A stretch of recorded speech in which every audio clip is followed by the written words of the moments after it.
पाकिस्तान और बांग्लादेश की टीम में एशिया कप 2025 के सुपर 4 वाले आज के इस मैच में जहां पर इस पूरे स्टेज के दौरान इन दोनों टीमों का तीसरा मुकाबला होगा। दोनों टीमों ने जो दो मुकाबले खेले, एक एक जीता, एक एक हारा। जो मैचेस हारी है दोनों टीमें वो इंडिया से हारी और जीती जो यहाँ पर दोनों टीमें श्रीलंका से जीत करके यहाँ पर पहुंची हैं। और इसी वजह से आज का जो मैच है एक तरह का नॉकआउट मैच है, या जिसको आप कहें कि फाइनल के लिए क्वालिफाई करने वाला एक सेमीफाइनल मैच है। तो सेमीफाइनल मैचेस में जहां पर ये जो मुकाबला है एक बार फिर से उसी दुबई के मैदान पर खेला जाएगा, जहां पर अभी पिछला वाला इंडिया और बांग्लादेश का मैच खेला गया और 25 सितंबर को यह मैच रात को 8 बजे से होगा। तो जैसा मैंने आपको बताया कि एक नॉकआउट मैच है, यानी कि जो भी टीम यहां पर इस मैच को जीतेगी वो तो फाइनल के लिए आगे बढ़ जाएगी, लेकिन जो टीम यहां पर हारेगी वो टूर्नामेंट से यहां पर बाहर होने वाली है। तो इस तरीके के प्रेशर गेम में, जिसको आप चाहे क्वार्टर फाइनल कह लीजिए, सेमीफाइनल कह लीजिए या नॉकआउट मैच कह लीजिए, तो इस तरीके के प्रेशर मैचेस में जब पाकिस्तान के प्लेयर खेलने उतरते हैं तो कैसी परफॉर्मेंसेस उनकी रहती है T20 फॉर्मेट के अंदर। तो T20 नॉकआउट मैचेस में अगर आप देखें फकर जमान के नंबर्स, तो 4 मैच 173 रन है, 58 का जबरदस्त एवरेज है। लेकिन वहीं पर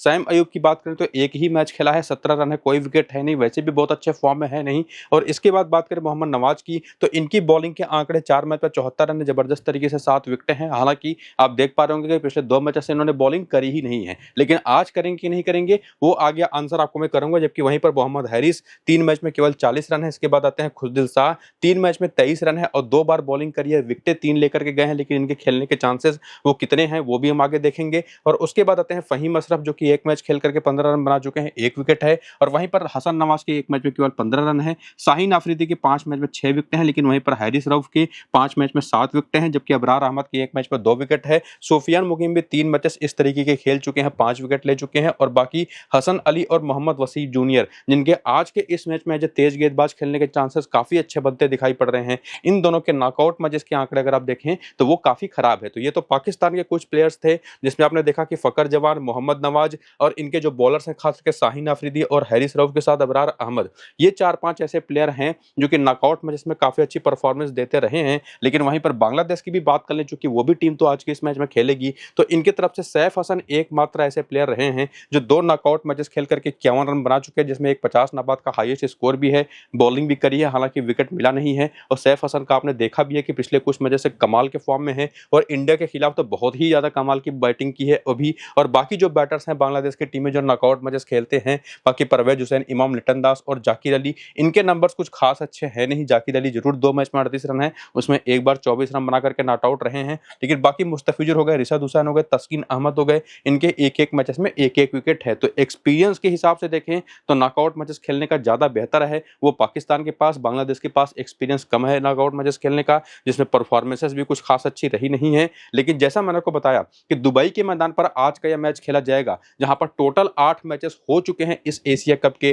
जिसमें 5 बार बैटिंग सेकंड करने वाली टीम जीती है, 3 बार बैटिंग पहले करने वाली टीम जीती है। बाकी ये आपके सामने आखिरी 6 मैचेस का स्कोर कार्ड है। लेकिन आपको मैं सीधे अगर बताऊं ना, तो किसी भी मैच का स्कोर कार्ड आपको देखने की जरूरत है नहीं। सिंपली आपको यहाँ की इस पिच के बारे में आपको मैं अगर बताऊं तो एक तो डेड कवरिंग ऑफ ग्रास होती है, ब्राउन कलर की ग्रास होती है जो कि पिच को होल्ड करके रखती है। तो इस वजह से क्या होता है ना, ये पिच यहाँ पर ब्रेक नहीं कर रही है और गर्मी तो पड़ती ही है। फिलहाल अभी टेम्परेचर थोड़ा सा बेहतर हो चुका है जब एशिया कप शुरू हुआ था उसके मुकाबले। तो यहाँ पर जो पिच है ना उसके ऊपर गर्म जो लेयर है घास की वो ज्यादा गर्म होती नहीं, और इवन शाम को मैचेस है, रात को मैचेस है, तो थोड़ा सा टेम्परेचर और ड्रॉप हो जाता है। तो जो फिलहाल गेंदें यहाँ पर ना पिच की गर्म होने की वजह से मिट्टी की ऊपरी सतह के फंस करके बल्ले पर आ रही थी, अब फिलहाल वो स्किड करके बल्ले पर आ रही है। ये चीज हमने देखा था पिछले मैच के शुरू होने के पहले जो इंडिया और बांग्लादेश का हुआ था। उसके पहले 7 मैचेस हो चुके थे 2 तरीके के अलग अलग पिचेस पर, लेकिन जो पिछले मैच में पिच यूज की गई इंडिया और बांग्लादेश में वो एक फ्रेश पिच थी और उसी पर पूरी तरह से संभावना है कि आज का मैच भी खेला जाएगा। तो वो जो पिच थी ना इंडिया बांग्लादेश वाली, वो बिल्कुल अलग थी, उसके पहले के मैचेस की जो पिचेस थी वो बिल्कुल अलग थी। और साथ ही साथ एक और चीज है, जो ड्यू आने का चांस है वो काफी हाई यहाँ पर बना होता है। हालांकि ह्यूमिडिटी लेवल पर और टेम्परेचर ड्रॉप पर डिपेंड करती है ये सारी चीजें, लेकिन फिलहाल जो यहाँ का ग्राउंड है दुबई का नाम, वो पूरी तरह से आप देखते होंगे कि क्लोज्ड ग्राउंड है एक तरह से। तो यानी कि चारों तरफ से हवा आने की संभावना काफी कम है और ह्यूमिडिटी उसी वजह से जो ग्राउंड के ऊपर रहती है वो वैसे भी हाई होती है। टेम्परेचर निश्चित तौर पर दिन के मुकाबले रात में ड्रॉप करता ही करता है, तो सेकंड इनिंग में जाकर के एक ड्यू का इफेक्ट आता है। लेकिन जैसा कि आपको मैंने बताया कि पिछले मैच में जो नई पिच यूज की गई थे इंडिया बांग्लादेश वाले मैच में, उसका क्या फीचर हमने देखा कि नई गेंद से तो वहां पर बैटिंग करना फिर भी आसान था, ताबड़तोड़ शॉट्स वहां पर आप लगा सकते हैं और अच्छा बाउंस भी था गेंद में, यानी कि गेंद अच्छी हाइट पर पिच होकर के आ रही थी बाउंस करके, लेकिन साथ ही साथ फंस करके बल्ले पर आ रही थी। अगर आपने इंडियन इनिंग देखा हो तो शुभमन गिल ने शुरुआती ओवर्स में ही ये चीज अभिषेक शर्मा को सामने बताई थी कि भाई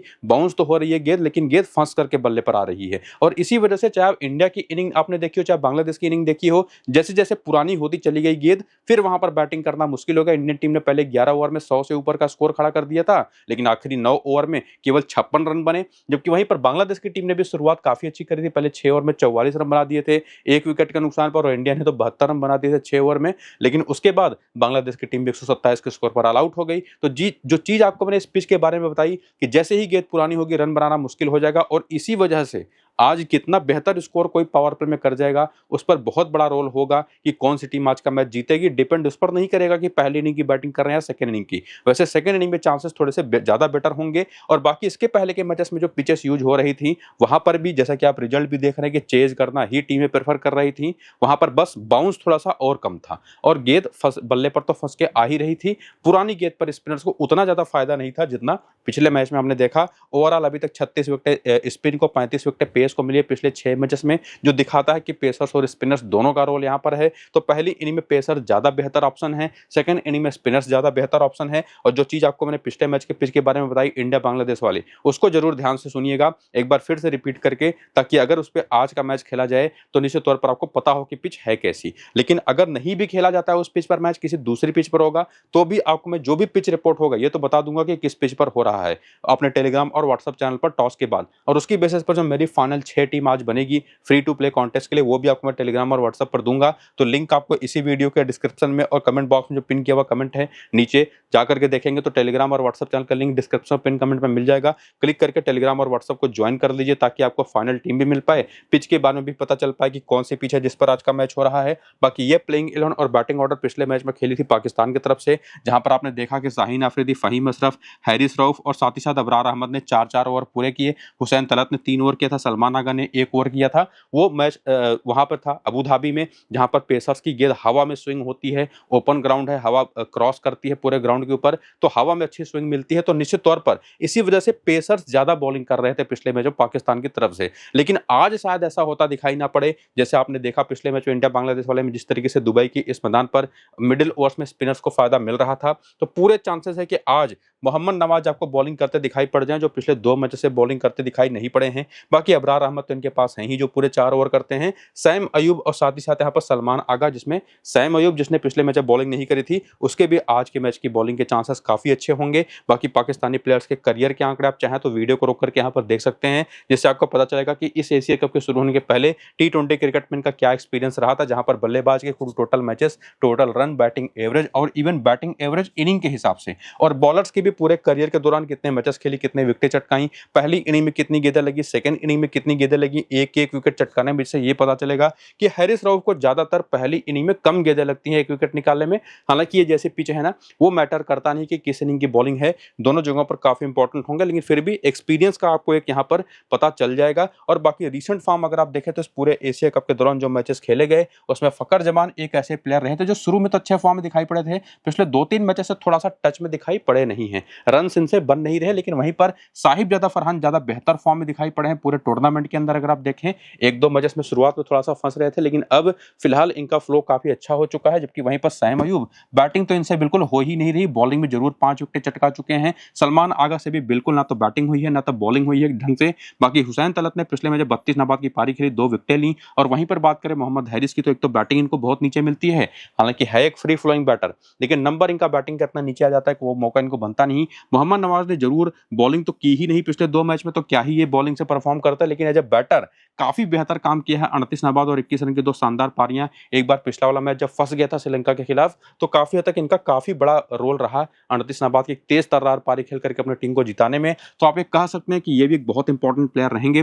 बाकी फहीम अशरफ, अब देखना पड़ेगा इनसे कितनी बॉलिंग कराएंगे। बाकी नंबर्स तो कुछ खास अच्छे हैं नहीं। शाहीन अफरीदी ने पिछले वाले मैच में अबू धाबी वाले मैदान पर, वहां पर जो गेंद हवा में स्विंग होती है उसका पूरा फायदा उठाया, 3 विकेटें चटकाई। इसके पहले भी बॉलिंग ठीक ठाक करते दिखाई पड़े हैं। इसके बाद हैरिस रऊफ तो 3 मैचेस से खेल रहे हैं, 6 विकेट ले चुके हैं। इस तरीके के फॉर्मेट में, इस तरीके के पिच पर बेस्ट ऑप्शन जिनको टीम में लेके जाएं। इवन अबरार अहमद जिनको विकेटें नंबर में तो बहुत कम मिली हैं, लेकिन इस पिच पर काफी इंपॉर्टेंट हो सकता है। और एक तो सामने की टीम बांग्लादेश है जो लेग स्पिन बहुत अच्छा खेलती नहीं, तो प्रॉपर इस पूरी पाकिस्तान की टीम को देखेंगे ना तो साहिबजादा फरहान के साथ साथ यहाँ पर हुसैन तलत, इसके अलावा मोहम्मद नवाज, शाहीन आफरीदी, हारिस रऊफ और अबरार अहमद, ये 6 बेस्ट ऑप्शन हैं जिनको आप अपनी बनने वाली 6 टीमें जो बनाएंगे ना उसमें से कम 4 से 5 टीमों में इन 6 के 6 प्लेयरों को लेकर के जाएंगे।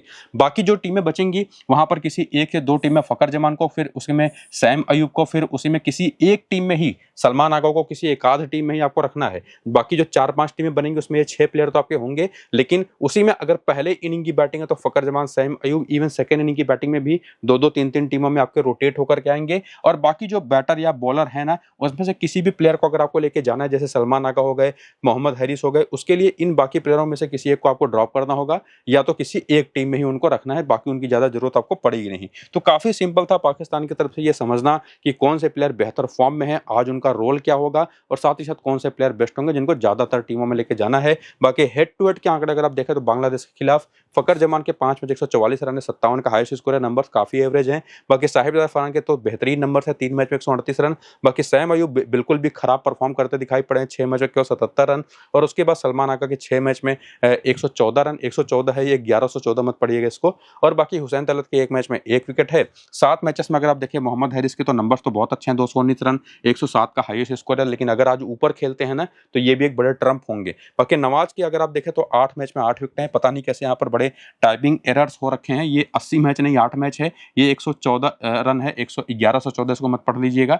तो 8 मैचेस में 8 विकेट हैं, 109 रन है मोहम्मद नवाज के। बाकी फहीम अशरफ के 6 मैच में 6 विकेट हैं, और वहीं पर शाहीन के 4 मैच में 8 विकेट हैं, हारिस रऊफ के 9 मैच में 7 विकेट हैं। ये बड़ा इंटरेस्टिंग है कि हारिस रऊफ के आंकड़े ओवरऑल बांग्लादेश के खिलाफ T20 में उतने अच्छे हैं नहीं। अबरार के 4 मैच केवल 3 विकेट है, और बाकी प्लेयर्स के नंबर देखेंगे तो हसन अली और साथ ही साथ सलमान मिर्जा भी काफी बढ़िया काम करते रहे हैं बांग्लादेश के खिलाफ। तो देखते हैं कि कोई उसमें से खेल पाता है आज या नहीं। और बाकी वेन्यू पर जो मैचेस हुए हैं इस पर पाकिस्तानी प्लेयर्स की क्या परफॉर्मेंसेज रही हैं, हालांकि इस स्टेट को मैं उतना ज्यादा महत्व दूंगा नहीं, क्योंकि सामने एक तो बांग्लादेश की टीम है, बाकी पीछे हम समझ चुके हैं कि किस प्लेयर की क्या यूटिलिटी है, कौन कितनी टीमों में आपके होना चाहिए। लेकिन फिर भी एक आंकड़ा है जिसको आप चाहें तो देख सकते हैं वीडियो को रोक करके। और उसके बाद आते हैं हम प्लेयर बैटल की तरफ, जहां पर हम देखेंगे कि पाकिस्तानी खिलाड़ी या बैटर बेसिकली जब बांग्लादेशी बॉलर को फेस करेंगे तो क्या उनकी वीकनेस दिखाई पड़ेगी। फकर जमान जो कि लेफ्ट हैंडर हैं तो ऑफ स्पिन पर तो फंसता ही एक बैटल बनता है, 261 गेंद पर 297 रन है केवल, तो ये तो साफ साफ है कि इनको दिक्कत होती है। 11 बार आउट भी हो चुके हैं। शरीफुल इस्लाम जो बाएं हाथ के तेज गेंदबाज है वो भी इनको 2 बार आउट कर चुके हैं। तस्किन को बढ़िया खेले हैं, तो बाएं हाथ का तेज गेंदबाज और right arm off spin bowler वो इनको परेशान करता रहा है। बाकी Sahibzada Farhan left arm Orthodox पर देखिए 4 बार आउट हुए हैं यार, पता नहीं कहां से इतना आज हो गया है, ये 4 बार आप इसको गिनिएगा। तो अगर आप देखें तो लेफ्ट आर्म ऑर्थोडॉक्स पर 79 बॉलिंग पे 71 रन बना करके 4 बार आउट हुए हैं। राइट आर्म फास्ट पर 4 बार आउट हुए हैं। नसूम अहमद पर 1 बार सस्ते में, रिशद हुसैन पर 1 बार सस्ते में आउट हुए हैं। इसके बाद आते हैं सलमान आगा, मेहदी हसन पर बढ़िया खेले हैं, लेकिन लेफ्ट आर्म ऑर्थोडॉक्स पर ये भी फंसते हैं। और सैम अयूब को भी देखेंगे तो ये भी left arm Orthodox, even leg spin पर भी फंसते हैं। बाकी मेहदी हसन ने भी अपने ऑफ स्पिन पर, तस्किन अहमद और नसूम अहमद ने भी अपनी बॉलों पर सस्ते में आउट किया है। तो सीधे सीधे, हालांकि ये चीज आपको मैं हमेशा बताता हूं कि अगर आप देखें पाकिस्तानी बैटिंग लाइनअप को खेलते हुए कोई टाइप ऑफ बॉलर आपको पिक करना है पाकिस्तानी बैटिंग लाइनअप के खिलाफ, तो लेफ्ट आर्म ऑर्थोडॉक्स बॉलर एक बेस्ट ऑप्शन होता है। इवन लेग स्पिनर भी किसी भी तरीके की पिच हो वो लोग इनको विकेट देते ही देते हैं। इवन कोई कमजोर टीम हो तो उसके भी लेफ्ट आर्म ऑर्थोडॉक्स बॉलर को विकेट दे देते हैं, जो कि आपने सिमरनजीत सिंह को भी देखा होगा और एक जो हसन अली थे उनको भी देखा होगा इनके खिलाफ विकेट लेते हुए। बाकी हुसैन तलत भी ऑफ स्पिनर मोहम्मद सैफुद्दीन पर, मोहम्मद नवाज लेग स्पिन और तस्किन अहमद पर, मोहम्मद हारिस की भी आंकड़े आप देख सकते हैं। तो ओवरऑल जो तेज गेंदबाज इंडिविजुअली आउट करते हैं वो तो आंकड़े थे लेफ्ट आर्म ऑर्थोडॉक्स, साथ ही साथ leg spin, even off spinner भी इंपॉर्टेंट हमेशा रहेंगे पाकिस्तान की बैटिंग लाइनअप के खिलाफ। बाकी ये है बैटिंग लाइनअप या प्लेइंग 11 बेसिकली बांग्लादेश की, जो पिछले वाले मैच में इंडिया के खिलाफ खेली थी। तंजीम हसन, नसूम अहमद, मुस्तफिजुर रहमान, ये तीनों आपको पूरे 4-4 ओवर करते दिखाई पड़े थे। सैफुद्दीन और रिशद हुसैन ने 3-3 ओवर करे थे, जबकि रिशद हुसैन ने बॉलिंग बड़ी अच्छी करी थी। बाकी सैफ हसन भी आकर के वो केदार जाधव वाली below the sea level bowling करी थी 2 ओवर की। बाकी उधर बेंच आप देख सकते हैं, लेकिन जैसा मैंने आपको ये भी कहा था ना कि इसी मैदान पर, इसी पिच पर करीब करीब कुछ ही देर पहले तो अभी कल ही तो मैच खेला है, 2 बजे रात को सोए होंगे, फिर आकर के आज 6 बजे से मैच को खेलेंगे। तो निश्चित तौर पर एक इतना तेज टर्न ऑफ इवेंट है कि तुरंत आकर के मैच खेलना, तो इनके लिए फायदा भी हो सकता है, नुकसान भी हो सकता है। बाकी करियर के आंकड़े अगर आप देखना चाहें तो वो भी देख सकते हैं। फॉर्म की बात करें तो जो रीसेंट फॉर्म रहा है बांग्लादेशी प्लेयर्स का इस पूरे टूर्नामेंट के अंदर, तो इनकी पूरी बैटिंग लाइनअप की अगर हम बात करें तो तंजीद हसन ने केवल 1 हाफ सेंचुरी लगाई है पूरे इस एशिया कप के खेले गए 5 मैचेस में। परवेज हुसैन इमॉन की 21-0-19 की 3 पारियां, लेकिन वहीं पर सैफ हसन ये यार अलग ही टैलेंट दिखाई पड़े हैं, पता नहीं कहां से। पहले भी खेलते थे लेकिन फिलहाल अभी रिसेंट टाइम में कमाल के फॉर्म में है। अगर आप देखें तो इंडिया के खिलाफ 69 रन, उसके पहले श्रीलंका के खिलाफ 61 रन, फिर एक और मैच में 30 रन की पारी। तो अभी तक 3 ही मैचेस खेले हैं और उसी में 150 से ज्यादा रन बना चुके हैं। और बॉलिंग भी जैसा कि आपने देखा था केदार जाधव वाली करते दिखाई पड़े हैं। बाकी तौहीद हृदय दूसरे ऐसे बेस्ट बैटर रहे इस टीम के अंदर, जो पिछले मैच में तो इंडिया के खिलाफ थोड़ा सा अनलकी आउट हो गए जरूर, लेकिन ये एक दूसरे ऐसे बैटर है जो सैफ हसन के अलावा जो सबसे बेस्ट फॉर्म में है। बाकी समीम हुसैन ने भी बीच बीच में कुछ ठीक ठाक पारियां खेली हैं, लेकिन इंपैक्ट उतना नहीं रहा है। जाकिर अली के लिए भी वही आप कह सकते हैं। सैफुद्दीन पिछला मैच खेले, 4 रन बनाए, 1 विकेट लिया। रिशद हुसैन ज्यादा बेहतर है जब बॉलर ऑप्शन दिखाई पड़े हैं, 6 विकेट हैं 4 मैचेस में। तंजीम हसन साकिब पता नहीं क्यों इनको टीम रेगुलर बेसिस पर खिलाती नहीं, काफी बढ़िया बॉलिंग पिछले वाले मैच इंडिया के खिलाफ करी थी, विकेट 1 ही मिला था। बाकी ओवरऑल नसूम अहमद पिछले 2 मैचेस से जम की पिटाई हुई है इनकी। मुस्तफिजुर रहमान की बात करें तो इनकी विकेटें काफी बेहतर रही हैं। अगर आप देखें तो कुल मिलाकर के 8 विकेटें हैं पिछले 4 मैचेस में। बाकी जो बेंच पर प्लेयर उसमें से लिटन दास हो गए, मेहदी हसन हो गए, इन दोनों के खेलने की संभावनाएं काफी अच्छी है। लिटन दास को तो पिछले मैच में बताया गया था कि बॉल लगी थी प्रैक्टिस के दौरान, तो उस वजह से नहीं खेले थे, लेकिन मुझे लगता है कि आज आकर के जरूर प्लेइंग इलेवन में खेलेंगे परवेज हुसैन इमॉन की जगह पर। तो ओवरऑल अगर आप देखें तो इस टीम की तरफ से ये जो 5 प्लेयर है वो बेस्ट फॉर्म में, जिसमें 2 बैटर हैं, एक ऑलराउंडर बेसिकली आप उसको कह सकते हैं, बेसिकली 3 बॉलर को भी आप कह सकते हैं। और उसी में तो इन्हीं 5 प्लेयरों को आपको बनने वाली 6 टीमों में से कम 4 से 5 टीमों में रखना है। बाकी तंजीद हसन हो गए, परवेज हुसैन इमॉन, या मुझे लगता है कि लिटन दास खेलेंगे आज इनकी जगह पर, ये लगभग पक्का है। तो लिटन दास और साथ ही साथ इसमें अगर आप देखें तो ये 2 प्लेयर है जो तंजीद हसन हो गए और साथ ही साथ लिटन दास हो गए, ये तो 2-2 3-3 टीमों में फिर भी आ सकते हैं, लेकिन लोअर ऑर्डर के जो खिलाड़ी हैं उनको किसी एक या किसी 2 टीम में मैक्सिमम जगह देना है। सैफुद्दीन पहली इनिंग की बॉलिंग के लिए बहुत अच्छे ऑप्शन होंगे, डेथ ओवर बॉलर हैं।